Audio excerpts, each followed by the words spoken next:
প্রতিদিন ইফতারিতে একঘেয়েমি ভাজা পোড়া খেতে ভালো লাগে না। আমি চেষ্টা করি ভিন্ন ভিন্ন আইটেম রাখার। আজ তৈরি করেছিলাম গ্রিল, নান আর রায়তা। কিভাবে তৈরি করেছিলাম তোমাদের সাথে রেসিপিটা শেয়ার করেছি। চাইলে পুরো ভিডিওটা দেখে নিতে পারো। আশা করছি তোমাদেরও কাজে লাগবে।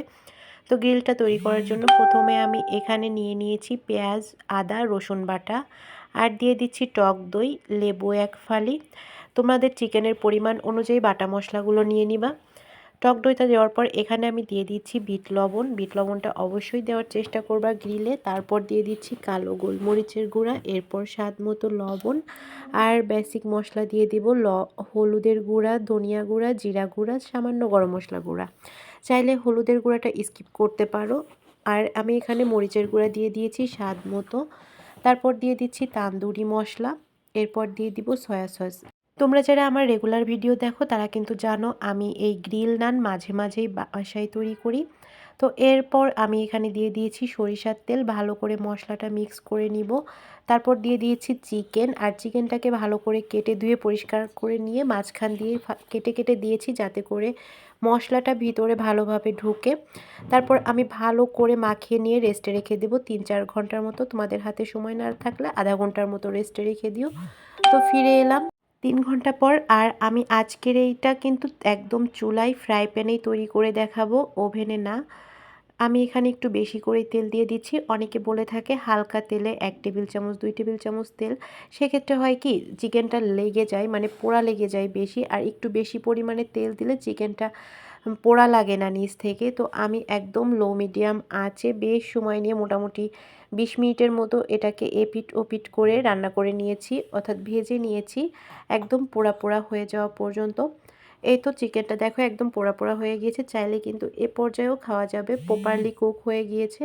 বাট আমি এটাকে আরও একটু রান্না করব। তো আমি চিকেনটা তুলে নেওয়ার পরে এই তেলটা দিয়েই, মানে চিকেনটা ভাজার পরে অবশিষ্ট যে তেল ছিল ওই তেলের মধ্যেই দিয়ে দিচ্ছি ওই যে মশলাটা ম্যারিনেট করে রেখেছিলাম। চিকেনটা দেওয়ার পর যে মশলাটা ছিল ওই মশলাটাই এখানে আমি দিয়ে দিয়েছি। এক্সট্রা আর কোনো মশলা এখানে ব্যবহার করব না। মশলাটা ভালো করে ভাজা ভাজা করে নিয়ে তারপর দিয়ে দিয়েছি পানি। এরপর দিয়ে দিব টমেটো সস আর টেস্ট ব্যালেন্সের জন্য চিনি। আর পানিতে উতল আসার পর এখানে আমি দিয়ে দিচ্ছি ভেজে রাখা চিকেনগুলো। এটা একদমই আমার পার্সোনাল রেসিপি, এটা কোনো শেপের রেসিপি না, রেস্টুরেন্ট স্টাইলে না। বাট আমি সবসময় বাসায় এভাবেই করি, আলহামদুলিল্লাহ অনেক মজা হয়ে থাকে। আমি পাশের চুলায় চিকেনটা রান্না হতে দিয়ে আমি এপাশে নান রুটিটা তৈরি করে নিচ্ছি। আর আমার নান রুটিটা দেখো ফুলে ফেপে একদম কি বলে গোপাল ভাঁড় হয়ে যাচ্ছে। আমি কিন্তু কোনো উল্টাপাল্টা করছি না, ও ওর মতো করেই ফুলে যাচ্ছে। আর এই নান রুটিটা কিন্তু একদিন এভাবে রেখে দিলেও একটুও শক্ত হবে না, সফট থাকে। আর এ দেখো পাশের চুলায় যে চিকেনটা দিয়েছিলাম এটার পানিটা শুকিয়ে একদম ভাজা ভাজা হয়ে গিয়েছে, মানে গ্রিলের যে মশলা ওরকম হয়ে গেছে। এখন চিকেনটা আলাদা করে নিলে মশলাটা সেপারেট হয়ে যাবে। আর হয়ে গেল খুবই সহজে রেস্টুরেন্ট স্টাইলে একটা প্লেটার নান গ্রিল আর হচ্ছে রায়তা।